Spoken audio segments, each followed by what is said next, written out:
Remember when I told you no matter where I go, I'll never leave your side, you will never be. Assalamualaikum warahmatullahi wabarakatuh. Di sini saya akan menjelaskan tentang toksikokinetik.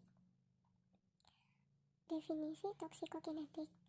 Toksikokinetik merupakan ilmu yang mempelajari kinetika zat toksik atau yang mempelajari pengaruh tubuh terhadap zat toksik. Kemudian toksikokinetik. Toksikokinetik meliputi 1. Absorpsi, distribusi, biotransformasi, dan ekresi. Absorpsi di sini yaitu merupakan proses masuknya senabiotik ke dalam tubuh, sirkulasi sistemik. Efek sistemik sendiri merupakan suatu efek yang disebabkan oleh bahan-bahan kimia toksik yang terhirup ke dalam saluran nafas, kemudian mempengaruhi pula organ-organ lain dalam tubuh melalui aliran darah, seperti anestesia umum. Sedangkan efek lokalnya merupakan suatu efek yang timbul akibat dari paparan bahan kimia toksik pada saluran nafas yang secara langsung mempengaruhi keadaan saluran nafas tersebut. Tempat absorpsi di sini yaitu bisa meliputi mukosa, saluran pernafasan, atau mukosa kulit. Sedangkan distribusi di sini yaitu setelah diabsorpsi, obat akan didistribusi ke seluruh tubuh melalui sirkulasi darah. Kemudian biotransformasi, proses perubahan struktur kimia opti yang terjadi di dalam tubuh dan dikatalis oleh enzim. Kemudian yang terakhir yaitu ekresi, obat dikeluarkan dari tubuh melalui berbagai organ ekresi dalam bentuk biotransformasi atau asalnya.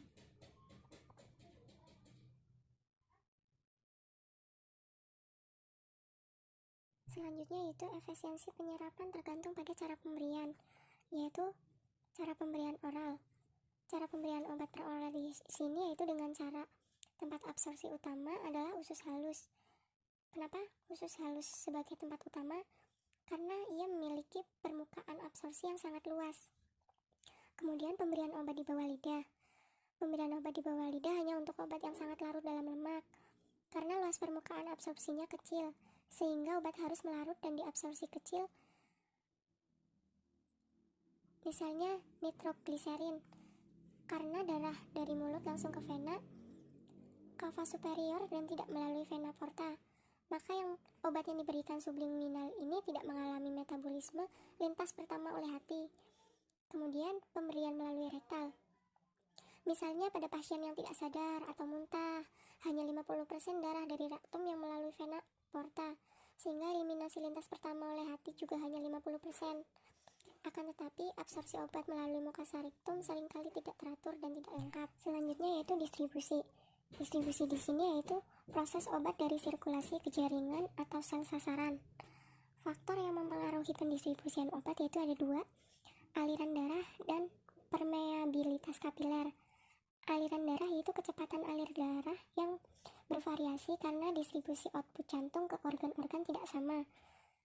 Kemudian permeabilitas kapiler yaitu struktur kapiler mempunyai struktur endotel yang mempunyai jarak, sehingga obat yang senyawa polar menembus ke celah-celah tersebut, kecuali otak sel endontelnya tidak mempunyai jarak, sehingga membentuk pelindung.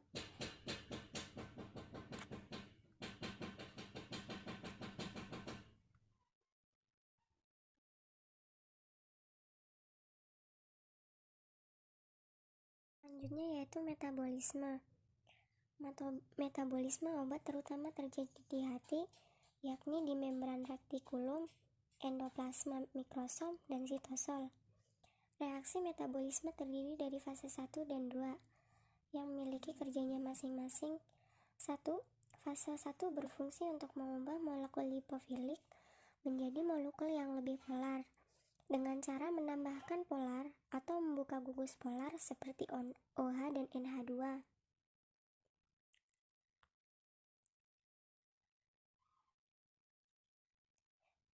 Reaksi tersebut OH dan NH2 di sini terdiri dari oksidasi, reduksi, dan hidrolisis yang mengakibatkan aktivitas farmakologik obat menjadi meningkat, menurun, dan tidak berubah. Kemudian, reaksi fase 1 biasanya menggunakan sistem P450. P450 di sini yaitu merupakan keluarga enzim izosim yang terjadi dalam kebanyakan sel, tetapi terutama sangat banyak di dalam hati. Kemudian fase 2. Fase 2 di sini yaitu reaksi ini terjadi dari reaksi konjugasi. Reaksi fase 2 di sini yaitu terdiri dari reaksi konjugasi jika metabolit dari metabolisme fase 1 sifatnya sudah cukup polar. Metabolisme tersebut dapat diekskresi oleh ginjal. Namun, banyak metabolit yang sangat lipofilik untuk ditahan dalam tubuh ginjal. Kemudian ada faktor metabolisme yang dipengaruhi oleh 1. Genetik, fungsi hati, usia, interaksi, dan kebiasaan. Kemudian interaksi di sini yaitu obat berupa indukasi atau inhibisi enzim metabolisme, terutama enzim CYP atau citokrom P450. Sedangkan inhibisi enzim metabolisme adalah hambatan terjadi secara langsung dengan peningkatan kadar obat yang menjadi substrat dari enzim yang dihambat, sehingga terjadi secara langsung. Untuk mencegahnya terjadi toksisitas, diperlukan penurunan dosis obat yang bersangkutan, atau bahkan tidak boleh diberikan bersama penghambatnya, karena dapat membahayakan. Hambatan tersebut umumnya bersifat kompetitif, namun bisa juga non-kompetitif. Kemudian yaitu yang terakhir, ekresi. Ekresi xenobiotik yang dengan cepat dapat diekresi dari tubuh. Xenobiotik tersebut relatif toksik.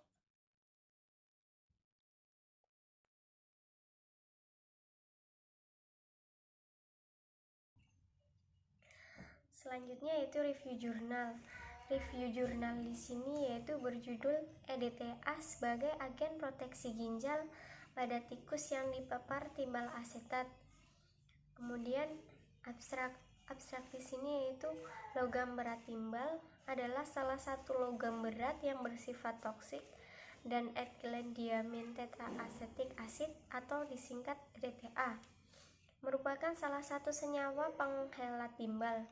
Penelitian ini bertujuan untuk mengetahui daya proteksi EDTA terhadap ginjal tikus yang dipapar timbal asetat per oral.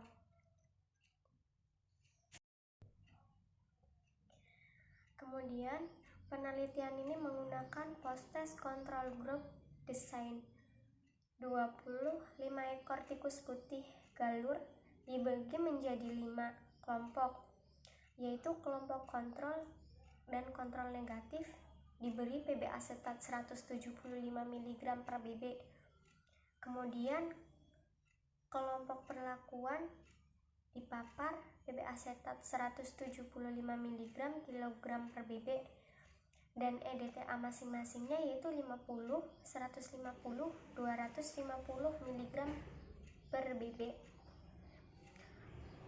Kemudian perlakuan diberikan selama 30 hari. Pada hari ke-31 dilakukan pengukuran kadar PB darah.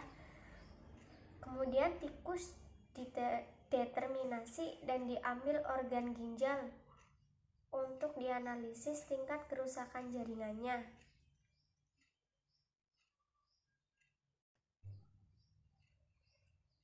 Kemudian data kadar PB darah dianalisis menggunakan on-way ANOVA dan Danchin Multiple Range Test atau DMRT. Tingkat kerusakan ginjal dianalisis secara deskriptif. Hasil analisis menunjukkan penurunan kadar PB darah dan penurunan kerusakan sel ginjal secara signifikan. Tikus yang dipapar PB asetat tanpa diberikan EDTA disimpulkan EDTA aman digunakan dan efektif menghelat PB darah serta memproduksi organ ginjal pada dosis 150 mg per kilogram BB pada dosis 200 mg per kilogram BB. EDTA mulai bersifat toksik sehingga merusak jaringan ginjal. Kemudian yaitu pendahuluan. Pendahuluan di sini yaitu logam berat timbal adalah salah satu logam berat yang bersifat toksik jika kadarnya di dalam tubuh melebihi ambang batas. Kemudian yaitu akumulasi. Akumulasi terjadi karena Pb dapat masuk secara ingesti, inhalasi maupun subkutan, dan karena Pb sulit dieliminasi dari tubuh, Pb yang masuk secara oral dapat terakumulasi dalam tubuh.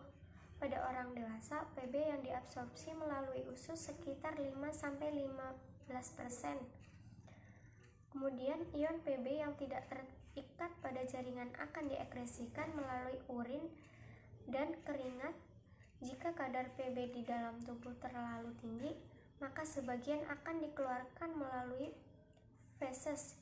Jika feses mengandung Pb dalam kadar yang tinggi, dapat diperkirakan sudah terjadi hiperakumulasi. Kemudian hiperakumulasi.